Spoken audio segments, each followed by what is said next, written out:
আসসালামু আলাইকুম। হুজুর, উনার সম্পর্কে আপনি একটু যদি বলতেন। ওয়ালাইকুম আসসালাম। ভালো আছেন আপনি? জি, আলহামদুলিল্লাহ ভালো।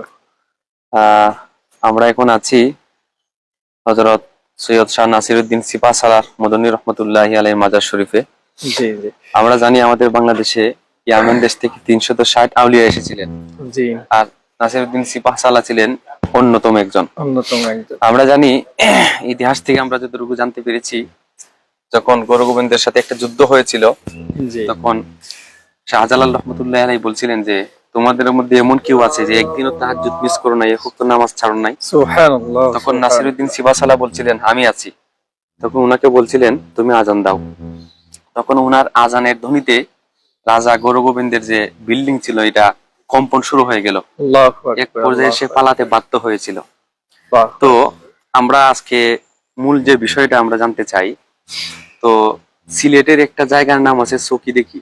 তো উনি যখন ইন্তেকাল করেন, উনাকে লাশ ধৌত করার জন্য, যখন আমরা চকি বলি সিলেটের ভাষায়, জি। যে খাটিয়ার মধ্যে রাখা হয়, খাটিয়া। তো হঠাৎ করে দেখা গেল উনার লাশ উধাও হয়ে গেছে। আল্লাহু মানে আকবার। চকিদিকি, উনি কোথায়? উনি উনি এরপর থেকে কোথায়? সিলেটের এই জায়গার নাম হয়ে গেছে চকিদিকি। চোখে দেখি। শেষ পর্যন্ত আল্লাহ তাআলাই ভালো জানেন, হয়তো আমাদের সোনারগাঁয়ের জন্য কোনো কল্যাণ রাখছেন, এজন্য তিনি এখানে আসছেন। আচ্ছা, তো আচ্ছা। আরেকটা জিনিস হলো, বাকিটা ভিতরে নিয়ে আসবো ভাই। জি, আমরা একটু মাজারের ভিতরে যাচ্ছি। পরে হুজুরের কাছ থেকে বাকি কথাটা পরে শুনবো। এই যে দেখেন এখানে মাজার শরীফ জিয়ারতের নিয়মাবলী।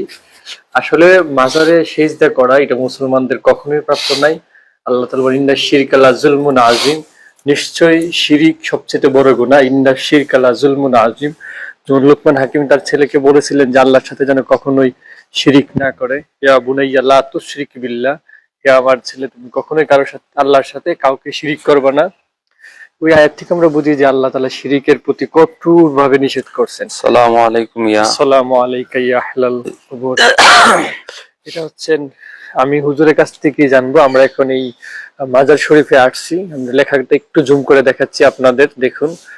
আহ তারপরে আমরা হুজুরের কাছ থেকে এই বিষয়টা জানবো। তবে শিরিকের প্রতি আমি বারবার বলতেছি ইন্না শিরকাল আযীম ইয়া বুনাইয়া লা তুশরিক বিল্লাহ। আচ্ছা হুজুর, তারপরে হ্যাঁ, একটু বলেন। আমরা নাসিরউদ্দিন সিপাহসালার কথা বলছিলাম। এই যে উনার কবর, তিনি এখানে জি, শায়িত এই আছেন। যে আপনারা দেখতে পাচ্ছেন। হ্যাঁ, আপনারা এই কবরটা যদি লক্ষ্য করেন, দেখেন এটা হলো পশ্চিম আর এটা হলো পূব। হ্যাঁ, এটা আমরা মুসলমানদেরকে যখন দাফন করি, এইভাবে কখনো দাফন করি না, এটা সুন্নত তরিকা নয়।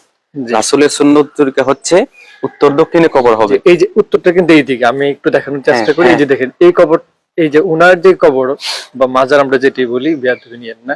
আর এই যে এটা দেখেন, হ্যাঁ, যে ওটা উনার সহচরী হবে। হ্যাঁ হ্যাঁ। আশা করি ভালো করে দেখতে পারতেছেন আপনারা। জি, হুম। তারপরে এখন প্রশ্ন জাগে যে তিনি একজন ওলি যদি হয়ে থাকেন, তাহলে উনার কবর কেন রাসূলের সুন্নত তরিকা অনুযায়ী বিরোধী হবে? এখন আমরা ইতিহাস থেকে যতটুকু জানতে পেরেছি, যে নাসিরউদ্দিন সিপাহসালাহ ওনাদের ভক্তবৃন্দদের কাছে বলে গিয়েছিলেন যে আমার কবর যেন পশ্চিমে এবং পূবে হয়। পূব পশ্চিম দিকে হ্যাঁ, কবর হয়। তখন কেউ সেটা প্রথমে মানতে পারেননি, যেহেতু এটা রাসূলের তরিকায় নাই। তরিকায়। কিন্তু আল্লাহ ওয়ালাদের সম্পর্ক যেহেতু সরাসরি আল্লাহ তাআলার সাথে থাকে, সেটা আল্লাহ তাআলাই ভালো জানেন উনি কি কারণে কথা বলছিলেন। পরে উনাকে যখন রাসূলের সুন্নত অনুযায়ী, মানে দক্ষিণে এবং উত্তরে এবং দাফন করা হয়, জি, পরবর্তীতে হঠাৎ দেখা গেল উনার কবর পরিবর্তন হয়ে পূবে পশ্চিমে হয়ে গেছে। সুবহানাল্লাহ। সুবহানাল্লাহ। মানে হুজুর এখন বলতে চাচ্ছেন যে কবরটা ছিল মানে আমাদের রাসূলের সুন্নত তরিকায়, কিন্তু উনি একটা ওসিয়ত করে গেছিলেন ওনাকে যেন পূব পশ্চিমে কবর দাফন করা হয়, শায়িত করা হয়। কিন্তু ওনার ভক্তবৃন্দরা আল্লাহ রসুলের তরিকা অনুযায়ী দাফন করেছিল। পরে এটা এরকম মানে হয়ে গেছে, জি জি। মানে ওনার কথা মতো যেভাবে ছিল ওইরকম ভাবে হয়ে জি। গেছে।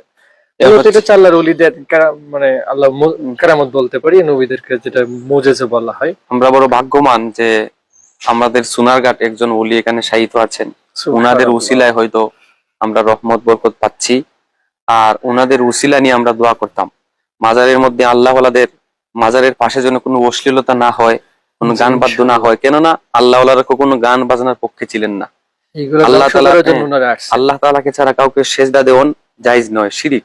তো এখানে যদি কেউ সেজদা দেয়, তাহলে অতিভক্তি দেখাইয়া এটা আল্লাহ তাআলার কাছে আপনি গ্রহণযোগ্য হবেন না। শিরিক মারাত্মক গুনাহ। মারাত্মক বড় শিরিক আপনি করবেন। আল্লাহ তাআলা বলেন আমি সব গুনাহ মাফ করতে পারি, কিন্তু শিরিকের গুনাহ মাফ করতে পারি না। এজন্য আমার শেষ কথা এটাই রইল, আপনারা যদি আমাদের সোনারঘাট মুরারবন আসেন, তাহলে সৈয়দ নাসিরউদ্দিন সিপাহসালার মাজার শরীফ দেখে যাবেন, জিয়ারত করে যাবেন।